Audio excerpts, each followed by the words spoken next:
Not one, not two, not three, not four, not five, not even six, but seventh heaven for mighty Liverpool, who condemned Manchester United to utter damnation. This forms the crux of our discussion in this episode. My name is Ayomide Shotubo, and this is the Nutmeg on Guardian TV.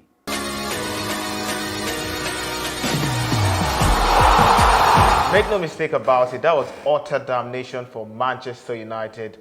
At Liverpool were in top form, and it's not just about United going down, it's about Liverpool getting things right. And of course, with me here is Dennis, in-house researcher, to discuss it. Dennis, Liverpool condemned United to their heaviest defeat in 92 years. I mean, that was totally shambolic from Manchester United. You look at their defense being in disarray for the most part of the game.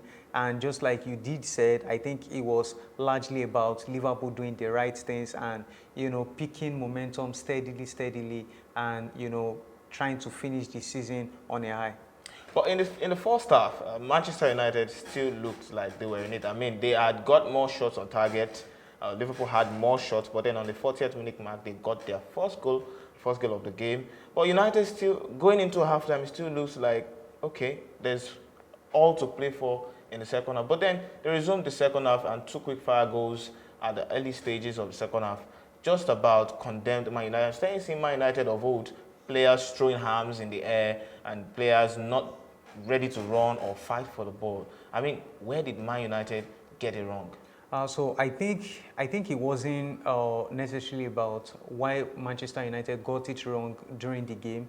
I think going into that match, Man United wasn't as much as a spirited team like a lot of people had thought them to be. But they just won the Carabao Cup. No, so I'm coming right there. So for people like Jamie Carragher, he would tell you that for like their last two matches, even leading to the Carabao Cup final, a lot of people will argue that, United going ahead to win that trophy wasn't necessarily about their performance. Rather, it was about the quality of opposition that they were playing at that time.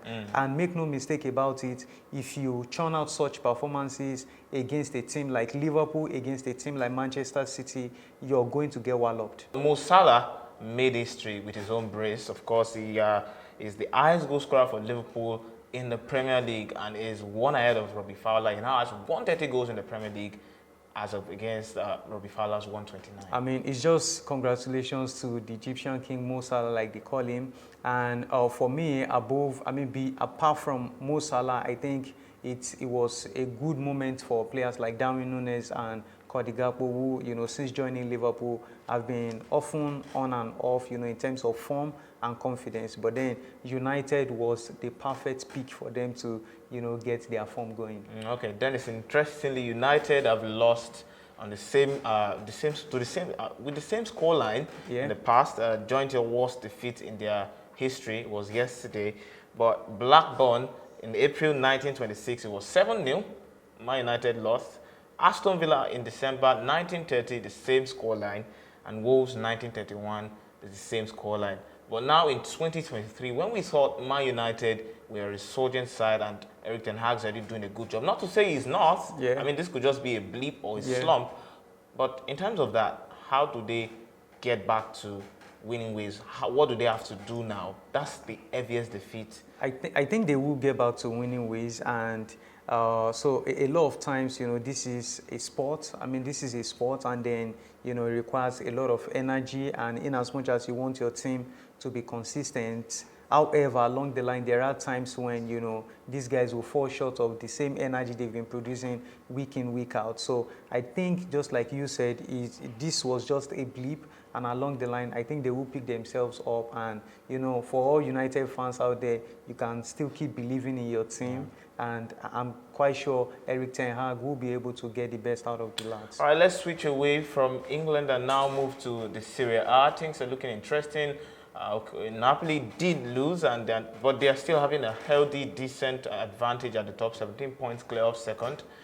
But it's looking more interesting for the top four race because all of the sides have been inconsistent. And I was really hoping that Juventus could make a statement against Roma, like a statement of intent to get something out of the game. But Roma They got the win, 1-0, classic Jose Mourinho style.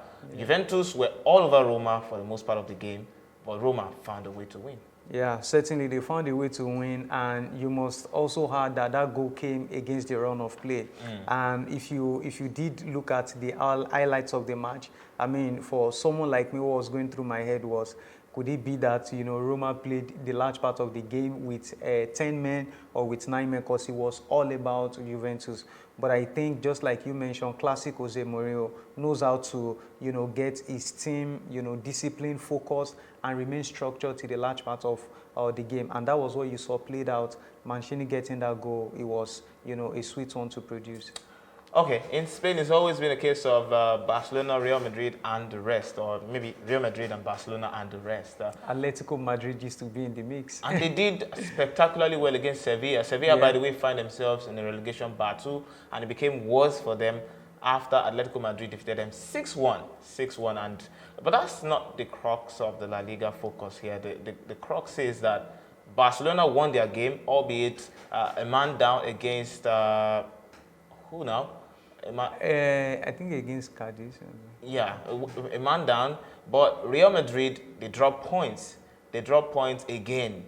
Yeah. And that stretches Barcelona's lead to 9 points at the top. And things are looking good for Barcelona. They're not particularly playing well. Yeah. But at this point in time, it looks like they are sailing to the title. Yeah, like, you know, like we'll all say that the title is Barcelona's to throw away at the moment. And, you know, Barcelona fans will only hope that, you know, their team along the line finds their groove and start playing well. Because if you have been watching Barcelona right from the Europa Cup, I think round of 32 qualifiers that they lost to Manchester United, no one would say, you know, with the straight eyes to say that Barcelona have been really so good. But, you know, they've been getting the result, not necessarily, I mean, the result as regards the La Liga table, not because they've been playing well, but because Real Madrid are yet to find their form. But if Real Madrid comes out good at the moment, I think that they will be able to challenge Barcelona. That is, if Barcelona does not, you know, start playing well. But all well and good, the league is for Barcelona to throw away at the moment. Okay, still in Barcelona, but away from the men's league and into Nigerian focus, we had Rasheedat Ajibade getting a brace that helped Atletico Madrid Femeni win against Real Sociedad 2-1, and a goal in the 47th minute in that game gave them the winning goal. And also Azizat Oshoala also grabbing a 19th goal of the season. I mean, these ladies are sizzling hot, aren't they?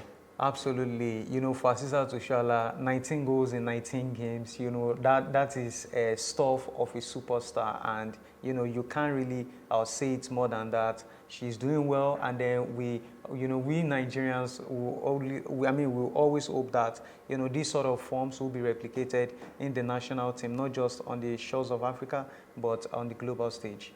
Right, and that's where we call it a wrap on this episode. And of course, you can join the community by hitting the subscribe button, and also you can get our latest videos by tapping the notification bells as well. My name is Ayomide Shotubo. This is the Nutmeg on Guardian TV.